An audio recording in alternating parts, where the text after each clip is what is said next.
पांचवा दिन, fifth day. वर्तमान काल, प्रेजेंट टेंस। अंग्रेजी भाषा में प्रेजेंट टेंस की क्रिया को चार रूपों में बांटा गया है। 1. राम स्टडीज, यानी राम पढ़ता है। 2.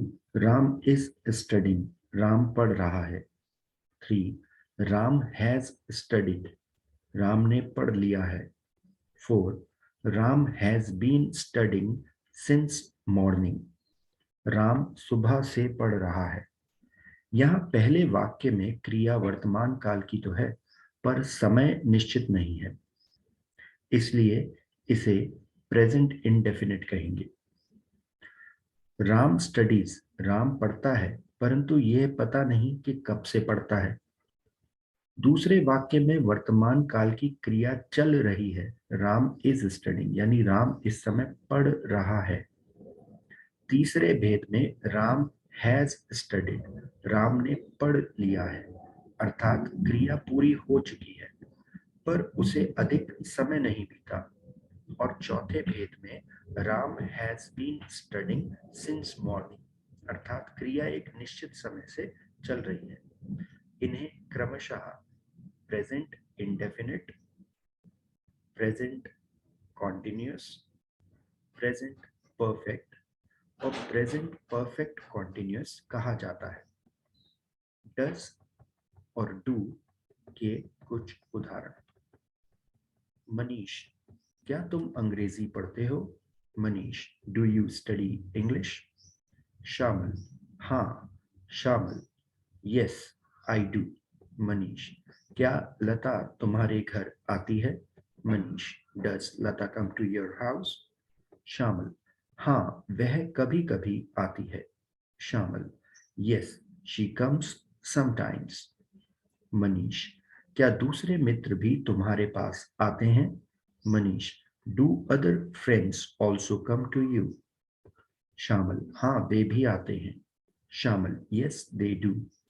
मनीष, क्या तुम मुंबई रहते हो? Do you stay in Mumbai? शामिल, नहीं, मैं कोलकाता रहता हूँ। शामिल, no I stay in Kolkata.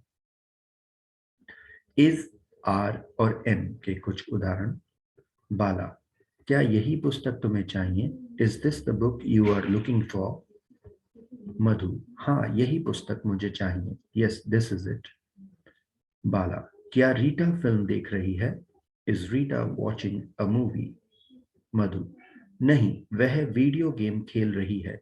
No, she is playing a video game. Bala, क्या तुम अब बाजार नहीं जा रही हो? Bala, are you not going to the market now?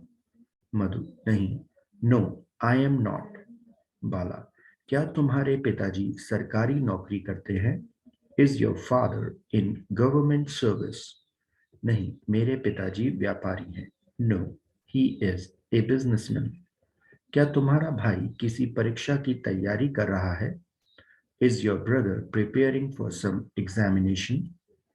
हाँ, वह आईएएस परीक्षा की तैयारी कर रहा है। Yes, he is preparing for the IAS examination. Has और have के कुछ उदाहरण। क्या तुमने राधा को कोई पत्र लिखा है? Mohan, have you written any letter to Radha? हाँ, yes, I have. मोहन, क्या उसने तुम्हारे पत्र का उत्तर दिया है? Has she replied to your letter? हाँ, नहीं, no, she hasn't. मोहन, क्या तुमने खाना खा लिया है? Have you taken your meals? भान, नहीं, मैंने सुबह का नाश्ता काफी भारी किया था। No, I had a heavy breakfast in the morning. क्या तुम उसके घर गए थे? Did you go to his place? नहीं, अभी मुझको जाना है। No, I have to go. Has been और हैव बीन के कुछ उदाहरण। क्या तुम सुबह से क्या कर रहे हो? What have you been doing since morning? Gopal, यह किताब पढ़ रहा हूँ। Gopal, I have been reading this book. Shyam, क्या कल से यहाँ भी बरसात हो रही है? Has it been raining here also since yesterday? Gopal, हाँ हो तो रही है पर रुक रुक कर. Gopal, yes, it has been, but not continuously. Sham, क्या पानी काफी देर से उबल रहा है? Sham, has the water been boiling for long? Gopal, नहीं अभी थोड़ी देर से ही उबल रहा है. No, it has been boiling only for a little time. इस घर हम इस घर में 10 वर्षों से रह रहे हैं. We have been living in this house for 10 years. वह पिछली जनवरी से एक नए प्रोजेक्ट पर काम कर रहा है. He has been working on a new project since January. याद रखें, remember, इन वाक्यों को ध्यान से देखिए. You are writing a letter, तुम पत्र लिख रहे हो. You have written a letter, तुम पत्र लिख चुके हो. ये दोनों सकारात्मक यानी अफर्मेटिव वाक्य हैं. इनको नकारात्मक यानी नेगेटिव तथा प्रश्नात्मक यानी इंटेरोगेटिव वाक्यों में इस प्रकार बदला जा सकता है. नकारात्मक, You are not writing a letter. प्रश्नात्मक, interrogative, Are you writing a letter? नकारात्मक, You have not written a letter. Negative. प्रश्नात्मक, Have you written a letter? Interrogative. आपने देखा कि सकारात्मक वाक्यों को नकारात्मक वाक्य बनाने के लिए सहायक क्रिया यानी आर, हैव के बाद नॉट जोड़ना पड़ता है. इसी तरह प्रश्नात्मक वाक्यों में सहायक क्रियाएं आर, हैव वाक्य के शुरू में आ गई हैं. इससे हमने सीखा कि प्रेजेंट कंटिन्यूअस टेंस तथा प्रेजेंट परफेक्ट टेंस में सकारात्मक से नकारात्मक तथा प्रश्नात्मक वाक्य आसानी से बनाए जा सकते हैं.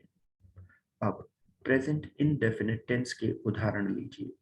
यू राइट अ लेटर, तुम पत्र लिखते हो. आई रीड इंग्लिश, मैं अंग्रेजी पढ़ता हूँ. अब इनके नकारात्मक तथा प्रश्नात्मक वाक्य देखिए. नकारात्मक यानी negative, you do not write a letter. I do not read English. प्रश्नात्मक interrogative, do you write a letter. Do I read English. इस टेंस में डू या डस जोड़ा जाता है, तभी नकारात्मक या प्रश्नात्मक वाक्य बनते हैं. डू का प्रयोग बहुवचनकर्ता के साथ और डस का प्रयोग एक वचनकर्ता के साथ होता है. पर तथा यू दोनों के आई तथा यू दोनों के साथ डू का ही प्रयोग होता है, डस का कभी भी नहीं. So this was all for day 5. Tomorrow we'll discuss about 6th day. Till then, keep reading English, keep listening English, and keep speaking English. Thank you.